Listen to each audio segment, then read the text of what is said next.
दीपावली है तो दीप प्रज्वलित करो, प्रिया प्रीतम की आरती उतारो, भोग लगाओ और बैठ जाओ लेके माला, और 12-1 बजे रात तक नाम जप करो। सिद्ध योग है ये परम पवित्र समय माना जाए। इसमें जैसे जो अन्य सिद्धियां प्राप्त करते हैं सबको रात में जगना होता है, वो उनको जागृत करते हैं।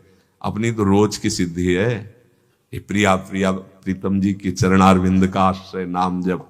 कोई भी ऐसे गंदे कार्य मत करो जो लोक समाज में प्रचलित है। जीवन की बाजी लगा देते हैं प्रिया प्रीतम के चरणों में, और जीत हमारी होगी क्योंकि प्रिया जो हमारे साथ है। नागरी दास ही जन्म जितायो, बलिहारी बलिहारी। कोई भी ऐसा आचरण मत करो जो तुम्हारे सत्संग, तुम्हारे भजन में बाधक बन जाए। ये लोक व्यवहार, लोक मान्यताएं, इनको सत्य ना मानिए कि वो सब खेलते हैं, दीपावली के दिन हम भी खेलेंगे। क्या जीवन की बाजी, क्या प्रिया प्रीतम। हमें इस जन्म में मेरे दीप महोत्सव का यही स्वरूप हो कि ज्ञान दीपक जल जाए, प्रेम दीपक जल जाए। ये असत आचरण कोई त्योहार होते हैं? ऐसे ये दीप प्रज्वलित आनंद महोत्सव है। भगवान रघुनाथ जी महाराज विजय प्राप्त करके आए तो पूरी अयोध्या दीप हो। हम भगवान के हर अवतार की वंदना करते हैं, हम भारतवासी हर उत्सव मनाते हैं। ये भागवतिक उत्सव है, इसमें द्यूत कीड़ा आदि का कोई महत्व नहीं है। हम अपने प्रिया प्रीतम के साथ खेलें, हर त्योहार प्रिया प्रीतम से। कोई भी अशुद्ध भोजन, कोई भी अशुद्ध आचरण, तो ये सब बेकार हो जाएगा। जो सत्संग आप सुन रहे हैं ना, देखो चढ़ने में समय लगता है, गिरने में समय नहीं लगता। बनाने में समय लगता है, सालों लग गए हैं, और 2 दिन में ढहा के फेंक सकते, 1 दिन में भी ढह सकता है। ढहने में, पतित होने में देर नहीं लगती, चढ़ने में देर लगता है। इसलिए सबसे प्रार्थना है त्योहार प्रिया प्रीतम की प्राप्ति। हमारा कोई भी त्योहार श्यामा श्याम से अलग नहीं होगा। हमारे श्यामा श्याम का श्रृंगार करो, विराजमान करो, दीपक जलाओ, आरती करो, भोग लगाओ, नाचो गाओ, सब प्रसन्न हो जाएंगे। सीधी बात समझो, मूल में जल चढ़ाने से सब डाल पत्ती सब जगह है। जिते विनायक शुभ अशुभ विघ्न करे नहीं कोई, क्योंकि अखिल कोटि ब्रह्मांड नायक परात्पर ईश की आराधना कर रहे हो तो जितने भी विनायक है शुभ अशुभ, जो पे कृष्ण चरण मन अर्पित तो करिए का नवग्रह। अगर कृष्ण के चरणों में मन अर्पित कर दिया फिर क्या। जिते विनायक शुभ अशुभ विघ्न करे नहीं कोई, विघ्न करे नहीं कोई, डरे कलिकाल कष्ट भय, हरे सकल संताप, हरस हरि नाम जपत जय। उसकी विजय होती है। हाँ, हमारे सब कुछ श्यामा श्याम है, इनको विराजमान करो, इनके श्रृंगार करो, दीप प्रज्वलित करो, भोग लगाओ, आरती करो, मंजीरा उठाओ, पद गायन करो, नाचो, शांति से बैठ जाओ, माला जप करो। जो मंत्र मिला है, जितना समय लगे, खूब आनंद पूर्वक, बस समाधि रूपी निद्रा में शयन, कोई उपद्रव नहीं, किसी भी तरह की बाह्य ऐसी चेष्टा। वर्तमान में आपका प्रारब्ध भोग सुखद है या दुखद, वो आएगा जिससे संचित कर्मों के द्वारा शरीर की रचना हुई है। वो 2 ही प्रकार के कर्म हैं, शुभ और अशुभ। शुभ पुण्य फल अनुकूलता, अशुभ पाप फल प्रतिकूलता, जिसे सुख और दुख कहते हैं। ये अवश्य में भोक्तव्यम कृतम कर्म शुभाशुभम। जिस संचित कर्म से कुछ कर्मों का परिणाम निकाल करके इस शरीर की रचना हुई है, उसमें जो शुभ अशुभ मिश्रित है वो सुख दुख आएगा। पर जो आप भजन कर रहे हैं, ये आपको ऐसी सामर्थ्य देगा कि आप उस सुख में अभिमान में नहीं आएंगे और दुख में आप शोकित नहीं होंगे। आपको दुख सुख से बचाकर अखंड आनंद में ये भजन विश्राम देगा। पर भजन प्रयत्न पूर्वक करें, सतत करें और महत्व बुद्धि रखें कि इससे बड़ा कोई संपत्ति नहीं है। भजन से बड़ा कोई मित्र नहीं है, भजन से बड़ा कोई हमारा रक्षक नहीं है, भजन से बड़ा कोई आनंद नहीं है। और ये सत्य है। इसके अलावा जितना भी ब्रह्मा के द्वारा रचा हुआ प्रपंच है ये मायाकृत है, मायाकृत, जो है नहीं पर दिखाई दे रहा है। सत्य है सच्चिदानंद प्रभु का नाम रूप लीला धाम।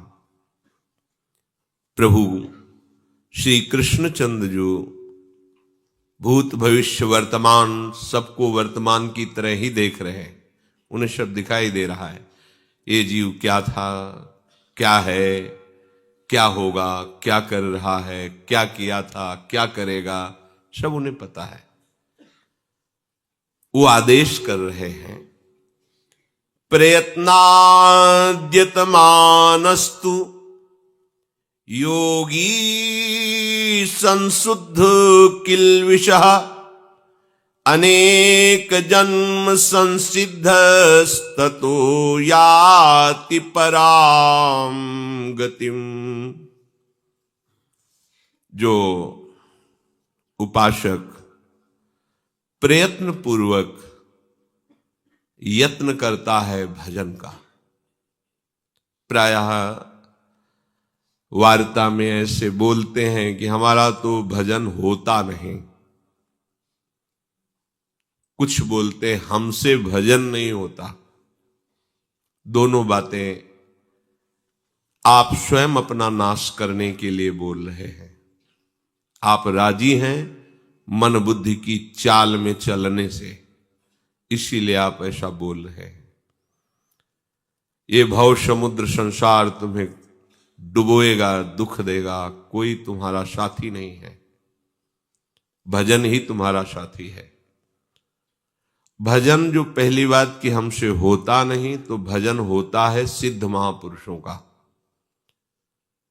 जिन्होंने श्वास और नाम को एकम एक कर दिया है। श्वास श्वास सुमिरन करे दुविधा रहे न कोई, प्रत्येक क्षण नाम में डूबे हुए हैं। अब उनको नाम जपना नहीं पड़ता, स्वाभाविक चलता है।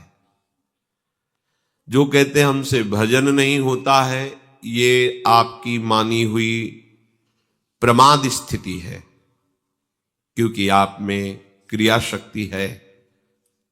आप उस क्रिया शक्ति का प्रयोग शास्त्र विरुद्ध आचरणों में करते हैं। आपका मन मलिन हो गया है, पाप अधिक मात्रा में हो गया है, इसलिए आपके अंदर ऐसी भावना बन रही कि मेरे से भजन नहीं हो सकता। ये पाप का लक्षण है। पापवंत कर सहज स्वभाऊ, भजन मूर्ति ही भावन काऊ। जब हमारे पाप अधिक हो जाते हैं तो भजन करने की भावना का ही वो नाश कर देते हैं। हमसे नहीं हो पाएगा, ये सब पाप अधिक हो गए।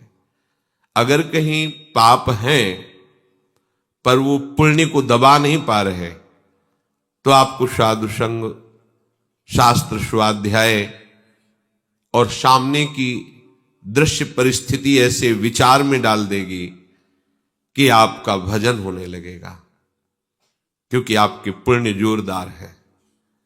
अगर पुण्य को दबा करके पाप ऊपर बढ़ गया है तो फिर यही बात आए कि हमसे भजन नहीं होता। इसके लिए भी उपाय भजन ही है। जबरदस्ती भजन करो। जरूरी थोड़ी जब हम पैसा कमाने जाते हैं कि हमें मनोनुकूल ही काम मिले। अब हमको ले गया अपनी लेबरी कराने के लिए, 8 घंटे के हमको 500 रुपए देगा। अब वो जो चाहे झाड़ू लगवावे, ईंट पत्थर ढुलावे, कुछ भी करे, तो हम मन को राजी कर लेते हैं 500 रुपए के लिए। 8 घंटे में 500 रुपए मिलेंगे, इसकी गाली भी सह लेते हैं, इसके कहे हुए अनुसार क्रिया भी कर देते हैं, तो हमें परम पद मिलेगा, महान सुख मिलेगा, समस्त दुखों से निवृत्ति हो जाएगी। ये जीवन की शाम होते होते आपको मिल जाएगा। सही ढंग से भजन करो। तय बालक नहीं भरे शयान, काहे कृष्ण भजत नहीं नीके। ठीक से भजन करो। क्या ठीक से? कुत्सितवाद विकार परधन सुन सिख मंद परती बंचु। गंदी बातें सुनना बोलना बंद करो। काम क्रोध लोभ मोह मद मत्सर ये विकार तुम्हारे नाश में तत्पर हैं। इनको मित्र मत समझो। इनसे हटने की चेष्टा करो। विकारों का त्याग करो। दूसरे के धन से सुखी होने की भावना का नाश कर दो, नहीं तो तुम्हारा नाश कर देगी। दूसरे की मां बहन की तरफ गंदी दृष्टि देख करके उनमें दोष भावना उत्पन्न हो जाना साधक के पतन का लक्षण है। किसी भी माता बहन को भोग दृष्टि से देखना, यह साधक पतित हो चुका है। पतन हो जाएगा नहीं, पतित हो चुका है, इसलिए उसकी ऐसी दृष्टि है। कुत्सितवाद विकार परधन सुन सिख मंद परती बंचु। जब तक हम असाधनों का इन असाधनों का त्याग करने के लिए प्रयत्न नहीं करेंगे, तब तक भजन कैसे हो पाएगा? इसलिए तू बालक नहीं भर्यो शयानव, तेरे में बड़ी चतुरता भरी हुई है। दूसरे की बेईमानी करने के लिए, दूसरे के छल कपट हिंसा व्यभिचार इन दोषों में उस चतुरता का प्रयोग कर रहे हो।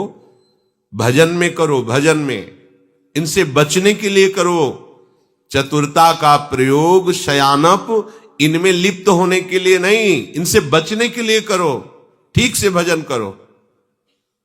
श्री भगवान आदेश कर रहे हैं, प्रयत्नाद्यत मानस्तु योगी संशुद्ध किलविषा। सारे पाप नष्ट हो जाते हैं जो प्रयत्न पूर्वक भजन करता है। उपासक को प्रयत्न करना पड़ेगा। जब तक हमारे पाप जमा हैं तब तक वो भजन में रुचि नहीं होने देंगे। ये बात बैठा लो। अब वो कितने जमा हैं तो प्रभु जानते हैं और नाम जानता है। प्रभु का नाम जो हम मंत्र नाम जप रहे हैं, वो पूरा का पूरा पाप और उसकी प्रवृत्ति जहां से पाप प्रकट होते हैं, जब दोनों का नाश कर देगा तो आपका हृदय प्रसन्नता पूर्वक भजन में आसक्त हो जाएगा। ये पवित्र हृदय का लक्षण है। छूट ही नहीं सकता नाम, प्राण प्यारा लगने लगेगा। तदर्पिता अखिलाचारिता तद्विस्मरणेन परम व्याकुलते। एक एक आचरण एक एक चेष्टा भगवान को समर्पित, जरा सा भूल जाने पर भारी व्याकुलता, ये पवित्र हृदय का लक्षण है। पर ये पवित्रता बाहरी तीर्थ अवगाहन से नहीं होगी, नहीं होगी। विश्वास कीजिए, ये होगी भगवत चिंतन से। बाहर से आपका शरीर धाम में रह रहा है, इससे बड़ा कोई तीर्थ है क्या? विचार करके देखिए। बाहर से शरीर धाम में रह रहा है, सत्संग में है, साधु वेश में है या साधु समागम में है, इससे बड़ा कोई परमार्थिक विधान मंगल में हो सकता है क्या जो अपने लोगों को मिला है? पर क्या हमारा हृदय पवित्र हो गया है? पवित्रता का लक्षण है स्वाभाविक भगवत स्मृति में डूबे रहना। जिस समय संशुद्ध किलविषा, समस्त पाप नष्ट होकर हृदय शुद्ध हो जाएगा तो आसक्त हो जाओगे भजन में। नाम इतना अमृत में लगेगा कि प्राण छोड़ देना अच्छा लगेगा, पर नाम छोड़ देना नहीं। यह है निष्पाप स्थिति की पहचान। आप निष्पाप हो चुके हैं, इसकी पहचान यह है। और आप में पाप की वृत्तियां हैं, पाप है, इसकी पहचान भजन में अरुचि होना और भोगों में अच्छाई दिखाई देना, भोगों में सुख दिखाई देना, भोगों की इच्छा होना, ये पाप का लक्षण है। प्रभु कह रहे प्रयत्न पूर्वक भजन। भीतर की बात है, भीतर की। देहाभिमानी बाहर दिखावे के लिए सारा प्रयत्न करता है। भगवत प्राप्ति बाहर दिखावे से नहीं होती, चित्त के परिवर्तन से होती है। बड़ा तांडव है कलयुग का। हम प्रायः बाहरी दिखावे में ही अपना जीवन नष्ट कर देते हैं। लोग हमें विद्वान कहें, ज्ञानी कहें, महात्मा कहें, भगवान का अवतार कहें, सरकार कहें, जो भी, इसके लिए पूरा जीवन नष्ट कर देते हैं। लोग कहें, पर प्रभु मुझे एक बार अपना कहें, इसके लिए पूरे जीवन में प्रयास नहीं करते। कभी इस बात को आप लक्ष्य में लाइए कि एक बार मेरे स्वामी, एक बार तो मुझे सामने आके कह दे तू मेरा है, बस। हम इसके लिए प्रयास नहीं करते। हम इसके लिए प्रयास करते कि लोग कहें ये भजनानंदी हैं, लोग कहें, हमारा नाम हो जाए। अरे भगवान का नाम नहीं लोग ले रहे तो तुम्हारा नाम क्या लेंगे? भगवान का नाम जो वेद से लेकर के सब पुराण शास्त्र, ब्रह्म ऋषि, महात्मा, जिनके यश का गान करते हुए थकते नहीं पर कभी पार नहीं पाए, उनका नाम नहीं ले रहे, तुम्हारा नाम, तुम हो क्या? वह कम से कम सब कुछ छूट जाएगा, नाम बना रहेगा। अरे सच्चिदानंद नाम नहीं ले रहे तुम, सच्चिदानंद नाम की प्रति लोगों की भावना और श्रद्धा नहीं है, तो प्राकृतिक शरीर के नाम का तुम कहां भी या कहां तक स्थापना कर पाओगे? इतिहास में लिखे हैं बड़े बड़े सम्राटों के नाम, कौन कहां? सब मिट्टी पलीत हो गए, भूमि में मिल गए। कहीं उनकी रौब, कहीं उनकी वो महिमा नहीं। विचार कीजिए, शांत भाव से विचार कीजिए कि हमारे जीवन का लक्ष्य क्या है। ये माया है, अगर आप यश चाहोगे तो आपको यश मिल जाएगा, लेकिन टिकाऊ नहीं, क्योंकि आपने चाह की है ना, मिलेगा यश, पर ऐसा मिलेगा आकाश में उड़ोगे, धम्म से नीचे गिर जाओगे, कोई जानेगा भी नहीं कि तुम क्या थे। और भगवान का यश गाने वाले बनो, कीर्तनीय सदा हरि, तो सदा सदा के लिए पावन यश तुम्हारा, भले मृत्यु लोक में न गाया जाए लेकिन भगवत धाम में गाया जाएगा तुम्हारा। जैसे भक्तजन भगवान की चर्चा सुनते हैं, ऐसे भगवान भक्तों का यश सुनते रहते हैं। बड़े बड़े महापुरुष विराजते हैं और भगवान के भक्तों की चर्चा होती है भगवान की सभा में।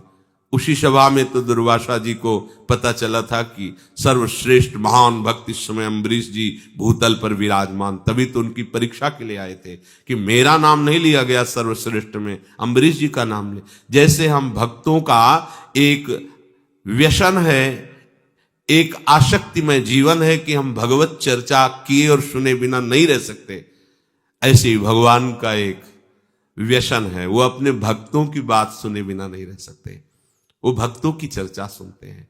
सोचो, अखिल लोक चूड़ामणि, जिनके लिए वेद नेति नेति कह के महिमा का गान करते, वो प्रभु अपने भक्त की महिमा सुनते हैं। ये मिलेगा आपको।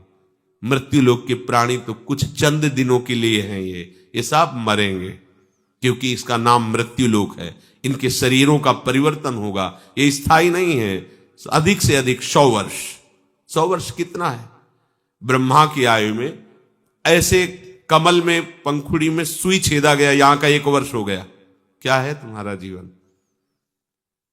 प्रयत्न पूर्वक भजन। जिनके लिए हमारा जन्म हुआ है, उन प्रभु के लिए हम कैसे भ्रमित हो जाते हैं। 4 लोग प्रणाम कर लिए, हम इसी को अपना लक्ष्य मान लेते हैं। 4 लोग वाह वाह कह दिए, हम इसी को अपने जीवन की तपस्या का फल मान लेते हैं। कैसी हमारी अभी मूढ़ता गई नहीं, अभी हृदय मलिनता गई नहीं। अरे एक बार प्रिया प्रीतम सामने आवे, दोनों हमको मुस्कुरा करके देखें, अपना कहें, ये हमारे जीवन का लक्ष्य है। संसार अपमान करे, निंदा करे, क्या फर्क पड़ता है? हमारे प्रीतम हमें प्यार करें, इससे बड़ा सुख क्या? प्रीतम की तरफ से विमुख हो, सब वाह वाह कर रहे, तो क्या कुछ हाथ नहीं लगेगा। ठीक से प्रयत्न करो। तू बालक नहीं भर्यो शयानब, काहे कृष्ण भजत नहीं नीके। ठीक से भजन।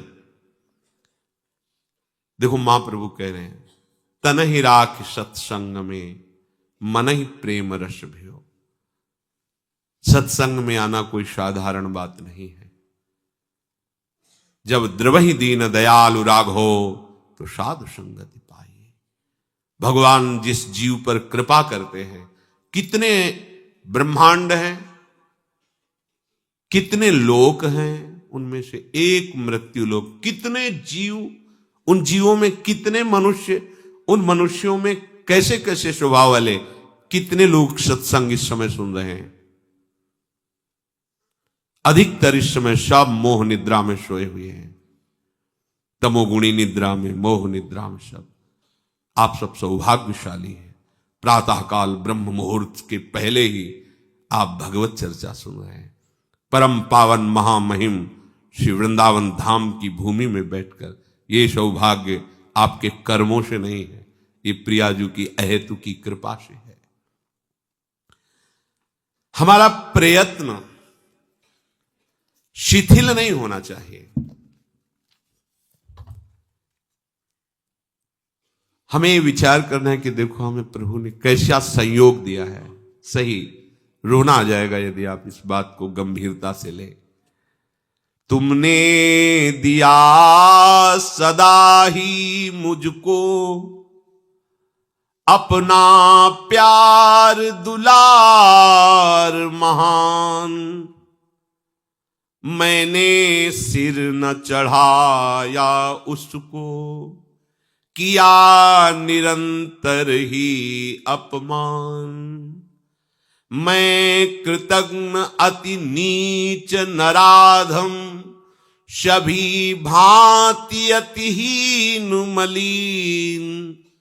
दीन बंधु ने दोष न देखे, अपना लिया जान जन दीन।